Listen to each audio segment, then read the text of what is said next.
Thanks for staying with Bernama TV. Today we bring you two major international discussions from the Gaza war to Malaysia's upcoming budget 2026. Well, first, with Malaysia's budget 2026 approaching, we discuss how the government can balance growth with fiscal discipline.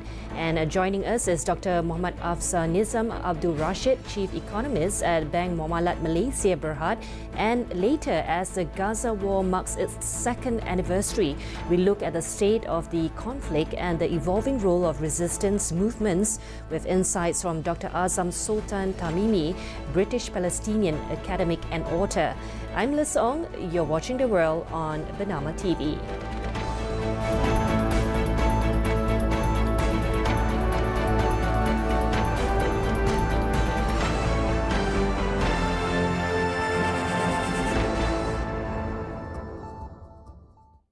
As Malaysia prepares to table its 2026 budget this Friday, all eyes are on how the government will balance growth with fiscal discipline. Rising living costs, global uncertainties and the push for structural reforms make this year's budget especially significant.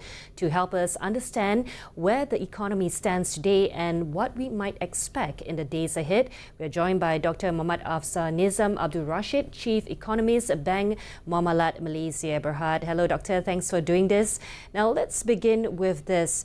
How would you describe the overall state of Malaysia's economy right now?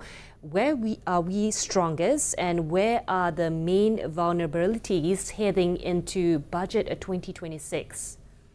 Sure. I think in general, the economy was growing at a moderate pace. In the first half, the economy was growing at a rate of 4.4%. Compared to last year, the full year growth for 2024 was about 5.1%. So it's slowing. But if you look at further details, I think in general, our labor market's still fairly healthy. If you look at the jobless rates or the unemployment rates, is about 3%, which essentially tells you that the economy is in full employment status, which means that there are plenty of jobs available to fellow Malaysians. And more importantly, I mean, in the context of budget 2026, we saw that the first half budget deficits have actually reduced to around 4.2% of GDP compared to 5.5% of GDP in the first half of last year. So that would mean measures such as the new taxes, increase in SST scope, the subsidies rationalizations for diesel, which was enacted in June last year. Services tax was raised from 6% to 8%, yielded the desirable outcome when it comes to the government finances. So we are going in a position of strength going into budget 2026 this week. Now, cost of living remains a pressing issue. Which factors are driving inflation the most, and how is it affecting Malaysian households in general? Well, in general, there are multiple factors that can affect the inflation dynamics. The changes in subsidies and, of course, the demand side. And when it comes to subsidies, that's the reason why I think the government is very mindful in terms of retargeting the subsidies for fuel, especially for RON 95, because we understand RON 95 is the most consumable fuel among Malaysians compared to diesel. So on that note, the government has been very mindful and has been using MyCard as the means to deliver such measures. And this is primarily driven to ensure that all these subsidies will be given to targeted areas and be able to minimize the impact. But otherwise, in terms of cost of living, the price level, obviously there is asymmetric information between sellers and buyers. The buyers, essentially, they are not privy to information such as the cost structure. So on that note, the sellers has the luxury to simply raise their prices. So in this regards, this is where I think the enforcements of the relevant regulation and laws to ensure that any business malpractices will be curbed entirely. So I think we talk about the cost of rising cost of living. Actually, there are multiple reasons behind it. Now, we understand that public finances are under pressure. How serious are Malaysia's fiscal deficit and debt challenges, and what does that mean for the upcoming budget? As mentioned, I think the government is on track to reduce the budget gap. As mentioned, the first half budget deficit is about 4.2% of GDP. The full year target for this year is about 3.8%. I think we are going into that directions. And I think the recent announcements on the RON 95 subsidy utilizations also indicate government resolve to ensure that this budget deficit target will be met. So, in terms of the debt level, the statutory debt level now is hovering around 62.7% of GDP for the first half, which means that the debt level is still below that the ceiling level. So, on that note, I think the government is cognizant about their challenges, and at the same time, they are also aware the need to continue to promote growth and to ensure the economy will continue to grow at a reasonable pace. And we have seen in the past, the government has actually increased their allocation for Sumbangan Asas Rama amounting to about 2 billion ringgit. So that goes to show that the governments continue to be mindful about the need to promote growth. So on public finances in general, we are on track, and I think that's the reason why this fiscal consolidation has to be implemented on a consistent basis. Now, talking about growth, looking at investment and trade, is Malaysia in a strong enough position to attract investors and sustain a growth amid a global uncertainty, Doctor? Yeah, I think from the approved investments in the first half of this year, I think we have received about 190.3 billion total approved investment this year, which represent about 18.7% growth over the same period last year. And the bulk of it is actually being contributed by the approved investment among the foreign investors, which is about 44% increment compared to the first half of last year. So amidst the uncertainties with regards to Trump administration policies with regards to import tariffs, and there is also discussion or conversation to pivot towards the BRICS community. I think the country still be able to garner a respectable amount of FDIs from abroad. So I think thanks to our meetings with the negotiation team, which able to get a favorable deals with various countries, including with the US and various parts of the world. So this will ensure that we continue to receive a steady flow of foreign investment to the country. Well, and from a governance and policy perspective, do you see Malaysia making enough structural changes now to prepare for future challenges like the digital economy and also green transition? Well, I guess this is a work in progress. I think with regards to digitalizations and the energy transitions, various documents has been enacted, has been implemented, and I think we have seen some good traction, or I would say the response from the public has been quite commendable. So I think these are work in progress which needs to be sustained going forward. But yeah, I think more education, perhaps, especially among our micro, small, and medium enterprises, in terms of how they should embrace the sustainability of the economy, because we know the transition, of course, it can be costly, and therefore we need to educate them and provide some assistance in the form of grants, in the form of microfinancing, so that the transition can be seamless, especially among the MSME.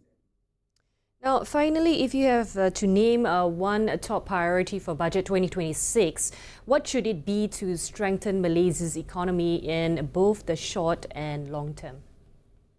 I would say number one, I really hope that the government would actually bump up their allocation for development expenditure. And from this development expenditure, the focus should be on schools, should be on health, should be on infrastructure.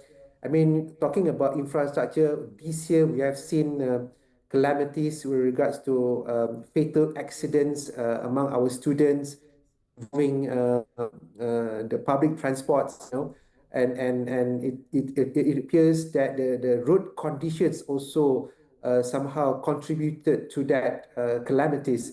So on that note, I think my first ask, obviously, the government should prioritize their spending on the basic infrastructures, especially on maintaining the roads so that it's roadworthy and be able to reduce the risk of accidents among Malaysians. So I would think that going back to the basics, I would say that will be my major ask for budget 2026.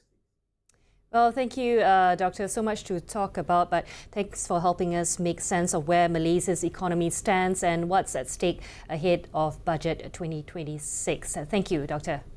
Well, that was Dr. Muhammad AFZANIZAM Abdul Rashid, Chief Economist, Bank Muamalat Malaysia Berhad. Be sure to join us live this Friday at 3 p.m. as the Prime Minister tables Budget 2026. My colleagues Nadia Abdul Latif and Daniel Rahman will be on hand with expert guests breaking down what to expect before and after the budget announcement. Well, I'm off for a quick break. When I come back, I speak to Dr. AZZAM TAMIMI, British Palestinian academic and author, and he brings us his perspective on Hamas and the rest on the world that's happening in Gaza. Thank you. We'll be right back.